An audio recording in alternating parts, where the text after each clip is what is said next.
Business owner, all of us have the biggest risk.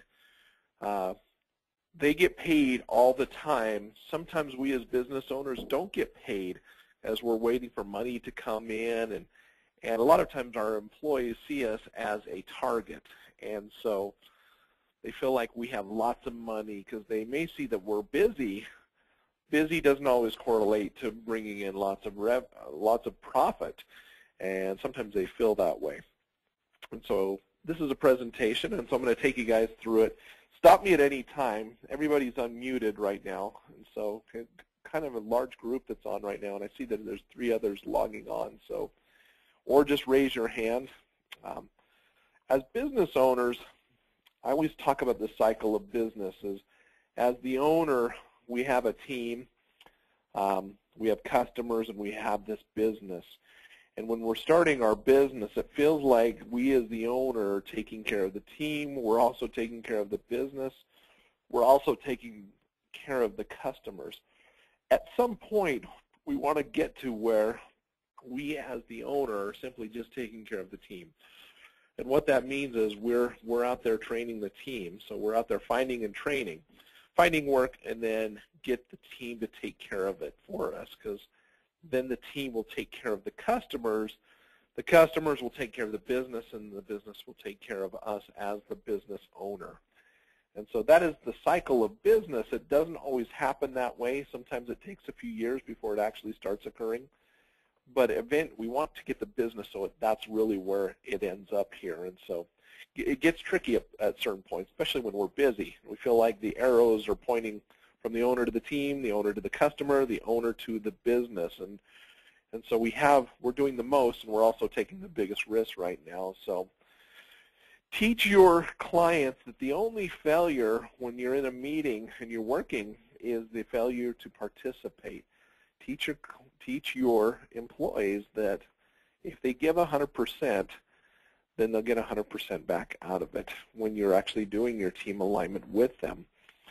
Second, teach them is the above and below the line. This line represents the choices that we make every single day in our business.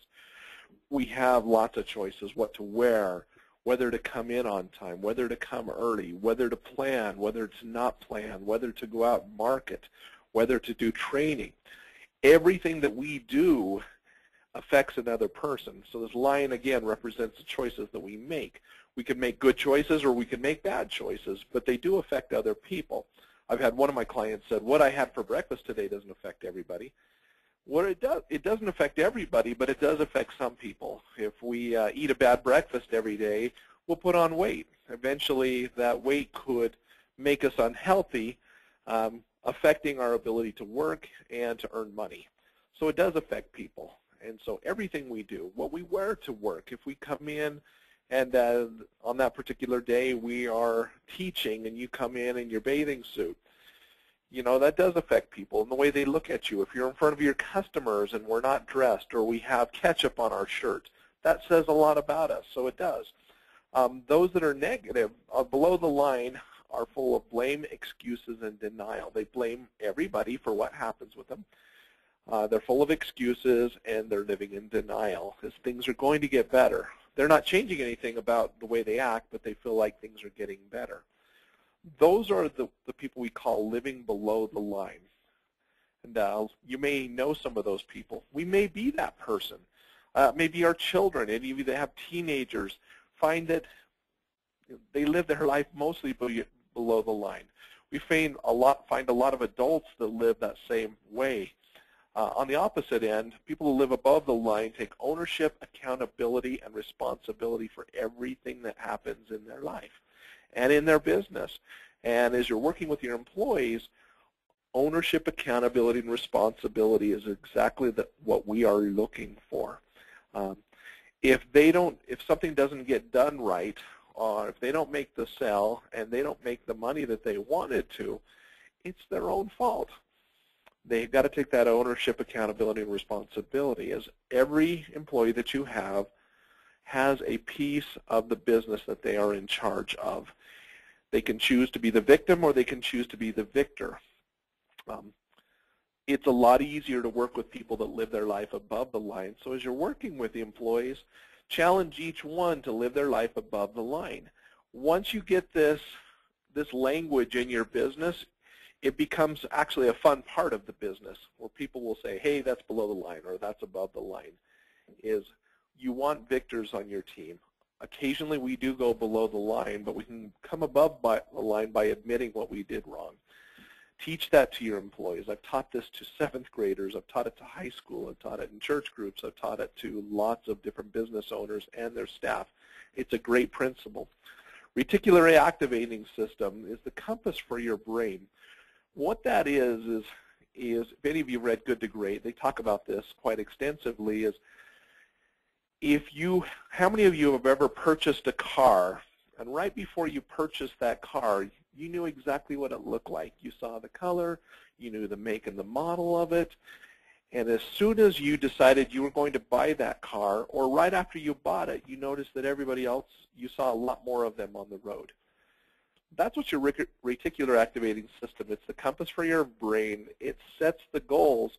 What you want is to get everyone's goal set in the right direction, is putting them, there's a reason why you're in business. For most people, it's to earn a living. Some people like working for us. Whatever it may be, is as soon as we have goals, everywhere you go, we see ourselves achieving those, whether it's through a sale or whether it's through doing work, through the planning. Everything helps us move towards that compass in our brain and starts activating that reticular activating system in our brain. Some of the questions that these are great questions that you can ask people when you're in the business alignment. You ask them, why did you come to work for Spectrum Home Service? They could have worked for anybody. Was it just because it was a job? Was it because it fit what they liked doing? Was it because they could make more money here? Was it whatever reason? Thank them for coming, because everybody comes for a different reason. Then you write down, what do you want to get out of your experience here? Are you just here to learn? Are you here just to get a paycheck? What is it that you want out of your experience while you're here? So what can you do as a staff to make sure that we achieve our goals? At that point, you share what your goals are in the business. Ask them, how could you help us achieve? And then they'll tell you, how can they make this a better place to work? What could we do? Sometimes you'll get some responses that are way out there, but sometimes there's things that you actually can do. And if there's a goal, what is in it for them if they actually hit it? And share that with them and explain where they actually fit in. All businesses have standards and norms. As you create your business, you'll see that, everywhere you go, you'll start getting better in your business, and you'll start creating standards for your business. And what you're trying to get the business is wherever you're at right now, whatever your standards are, is what you're trying to do is ask them to help them raise the bar and go through it. And you say, if you can help us in this, we're going to raise the bar. Because that's really what it's about, is constant improvement. That's how we get better each day. If they get better each day, so does your business. You start making more money, and in return, they should be rewarded for helping you make more money, some sort of a way. There's got to be some sort of incentive. I took economic classes in college, and what I learned, the first thing that I learned is everybody is motivated by something. Find out what that is. Ask them what motivates people. It may not just be money like we think it is. And then tell them, today we're going to try to raise the bar. And then ask them, how are we going to do it? And they just have a piece of paper or a chalkboard or a grease board and write it down. How can we do it? Specifically ask them, how can we raise the bar? They'll give you some really good answers, actually things that you probably hadn't even thought of. In your mind, you should have things that you want to get out of the meeting, ways that you can raise the bar as a company. Ask the question so you'll guide them to it. Next question, or you talk about, is like, we all, as a business owner, we all have business problems. And ask them, what happens to our business if we have small problems and we don't take care of them? What we know happens is they get bigger and bigger. And soon they get so big that they're uncontrollable. And when it gets to that point, what I have found usually happens is somebody ends up leaving or somebody ends up getting fired. When something gets so big that it becomes unmanageable, that's when we start having problems. And so what we tell people is, come to us. When there's a problem or an issue, feel free to come to us. Let's take care of it while it's small, because while it's small, that's when we can actually take care of the issue. Another term that I like to bring up in these courses is Kaizen. It's Japanese for constant and never-ending improvement. Good to Great talks about the Kaizen method. And there's actually a book called the Kaizen Principle or something like that. But in Good to Great, they actually talk about Toyota as a company. Toyota makes really good cars. You know, they've had some things that have gone wrong, but what they always do is they always make sure it's taken care of. I love Japanese cars. All we drive in my house are Hondas and Toyotas. That's all we own. That's all I've owned for the last probably 16 years. The reason for it is my own experience. Is I grew up on a farm. We were told that there's only one make and model of, or there's only one make of cars, and that's Ford. Buy a Ford. And so I was indoctrinated from a little kid as, you know, we had Ford trucks around the farm. We drove Ford cars. My mom had a Taurus. My dad drove an F-250. We had these other little cars. I think we even had a Pinto, and they were probably better made back when I was growing up. But as I got married, we bought a Ford Taurus. The thing fell apart. It was always in the shop.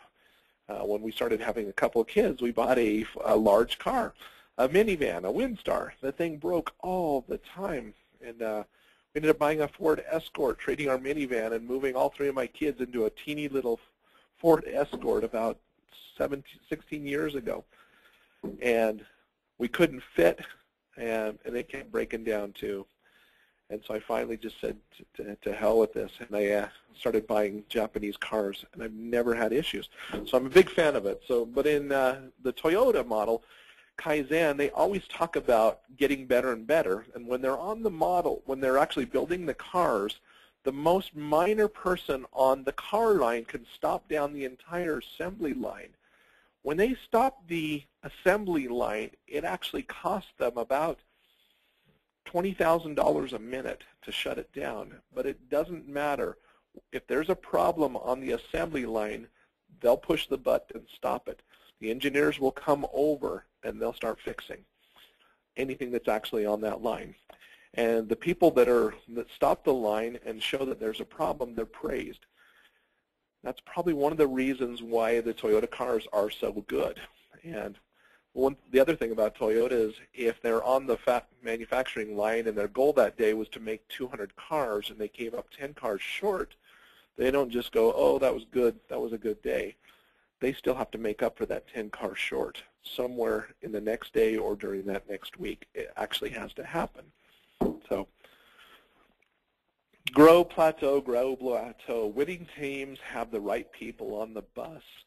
Is when you bring your team in and you're giving this team alignment, talk about that as getting the right people on the bus, letting them know that we feel like you are the right team to help us to get to where we want to go.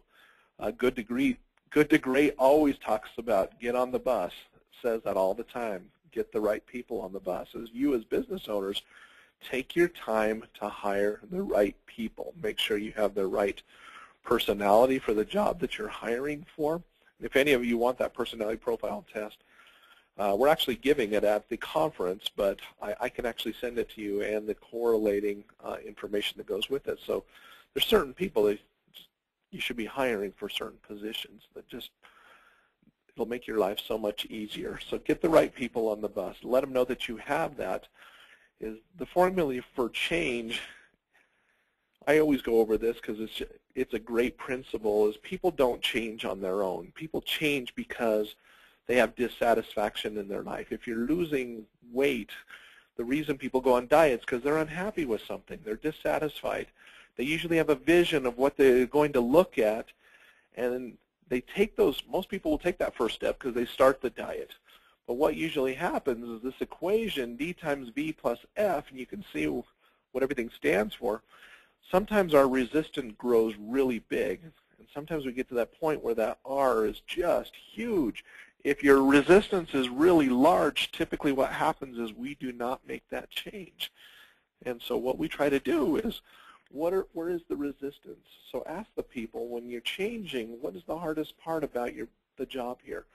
What slows us down? Where is the resistance? Because people don't like to change unless they can lower that resistance. So just remember, dissatisfaction times your vision plus your first steps has got to be greater than the resistance is on there. Is where can we lower the resistance? People stay where they are because they're scared. Fear just stands for those false expectations appearing real. Most people don't like the change, and it's usually just in their head is, I don't like changing, and so they get nervous about them. One of the stories that I like to talk about is the only way you can get people to be better is to put pressure on them. There was a story called The Law of Perturbation. There was a lady that actually won an award for the Law of Perturbation during World War II. She was lucky enough, I wouldn't say lucky enough, but she was able to work with some of the prisoners, the prisoners during World War II, and she gave, they got to live a better life, get out of the prison camps if they would work with them. And what she did is she went and put people in stressful situations.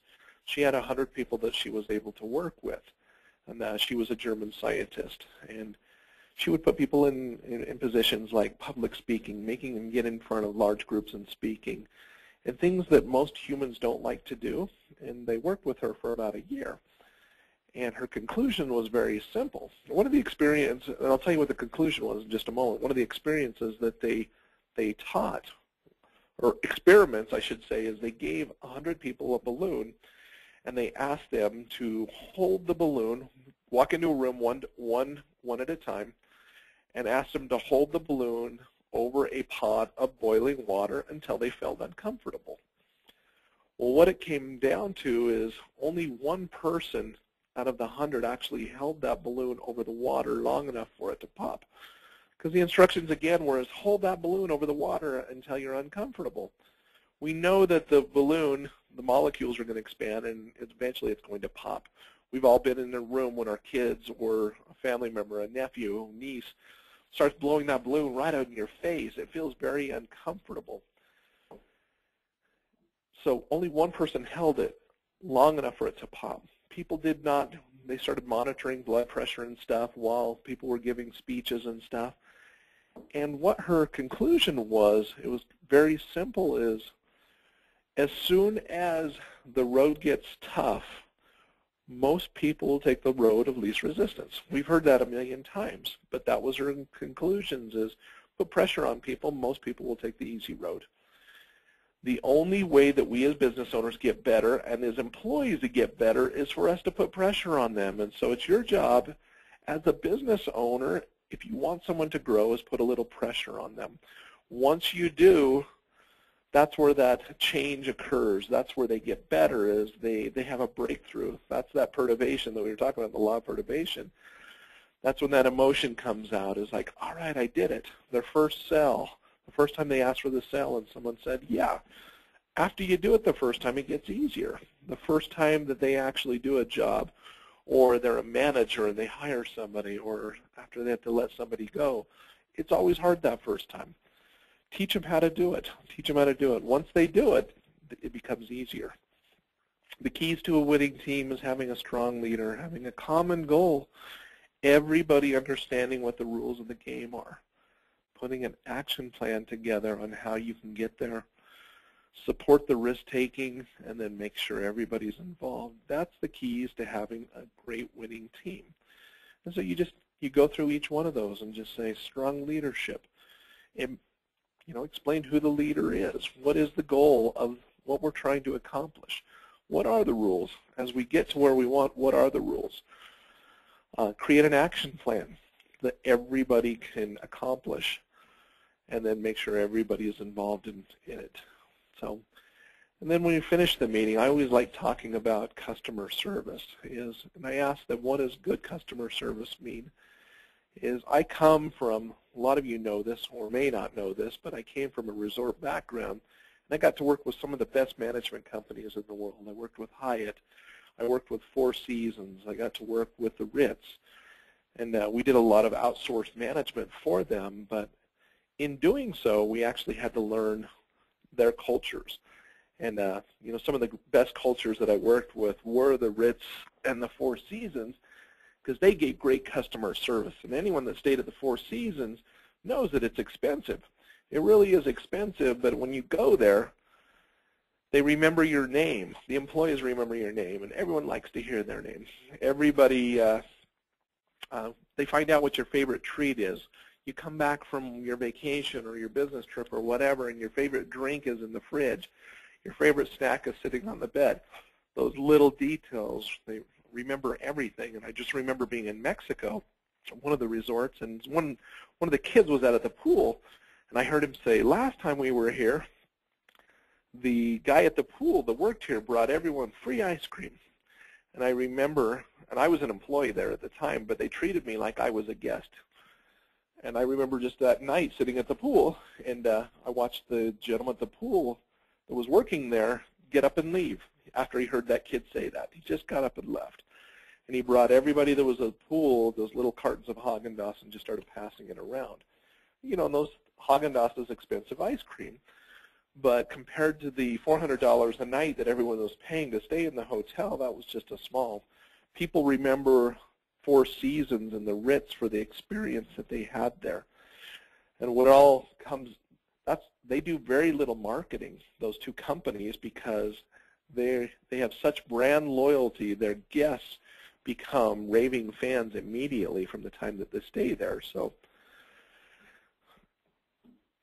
this is something that I learned through Franklin Covey. And so expectations versus customer service. I ask a lot of my clients, and this is, you can ask this to your own employees, is what is the expectations of your clients? Do our clients expect more? Most occasions, most do. When we go to a restaurant, all of us have expectation that the food's going to be good. That's the minimum expectations. But we also expect to get good service. And so do our clients expect more? Most of them do. And then I ask, what can we do to exceed their expectations? Poor performance equals a lack of trust. Jerome Clearly of the New York Times stated, trust or lack thereof is clearly becoming the #1 reason why customer service is declining in our society. When we spend money on anything, there's got to be a level of trust, and our trust is that people are going to do a good job for us. People don't trust each other, and we don't get the same customer service that we used to in most occasions simply because people don't trust each other. So he talked about trust as a strategy for growth. He talks about there's 4 cores of credibility. The first one is our integrity. Integrity comes from who we are. Are we congruent with our values? Honesty, humility, our courage. The second core is our intent. That's who we are. Do we genuinely have a concern, and do we care for others, or are we just pretending?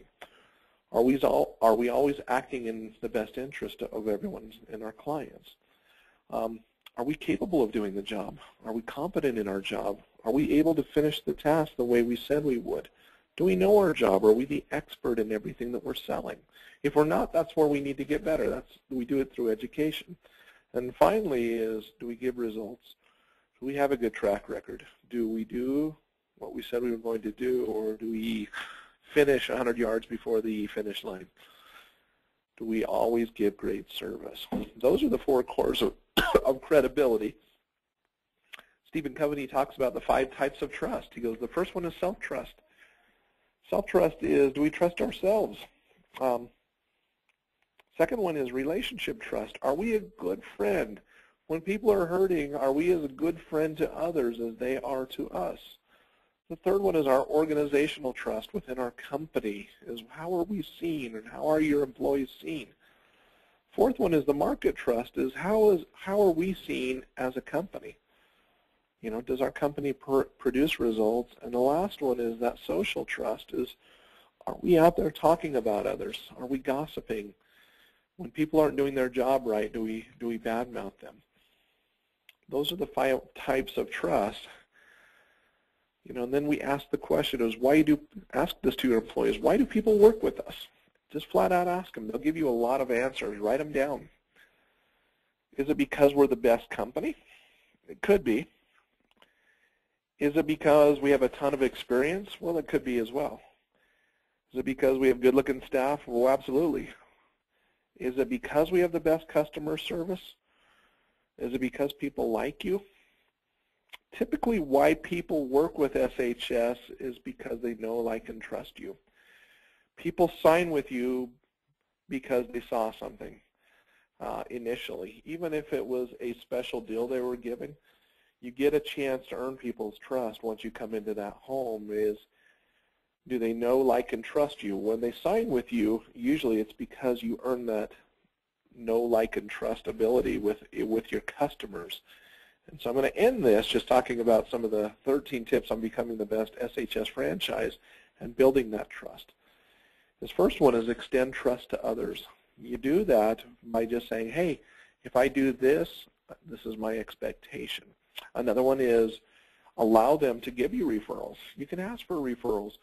Don't give them until you've earned it. Don't ask for them until you've actually earned it, because once they give it to you, what that means is they really do trust you. Number 12, keep your commitments.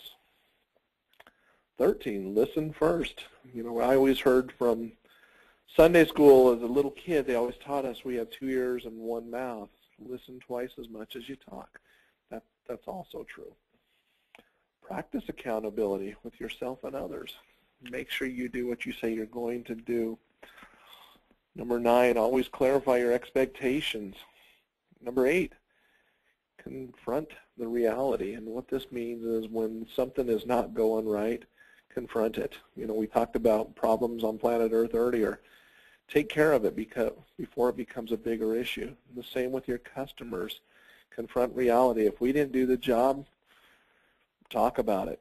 You can create a bigger raving fan by fixing the problem than you can sometimes just by doing it right the first time. Get better. The only way we as business owners is practice, practice, practice. Whatever you're not good at, that's what you should be practicing. If you're not good at organization, learn to organize. If you're not good at asking for the sale, take some sales classes.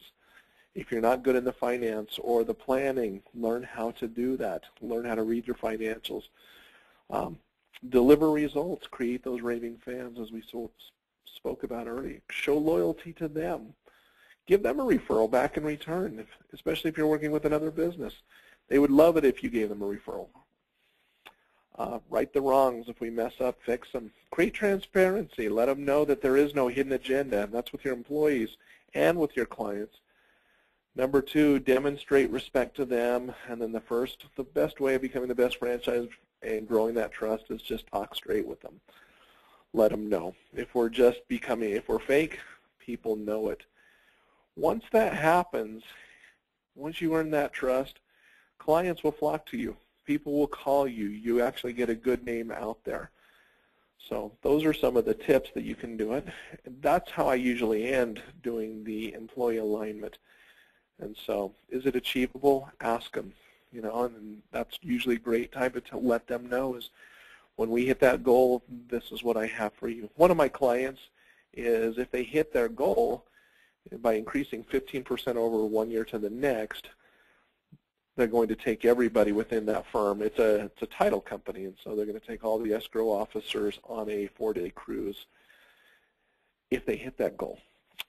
You don't have to do that. I mean, that's expensive, especially if you're a new company when your first 2 years.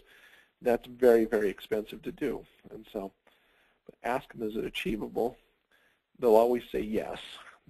Once you have their trust as well, they're going to want to do better for you. Show them where they fit in. So that's the employee alignment. I actually tape recorded this, and I'm going to send it out to everybody. And if you'd like, I'll actually send out this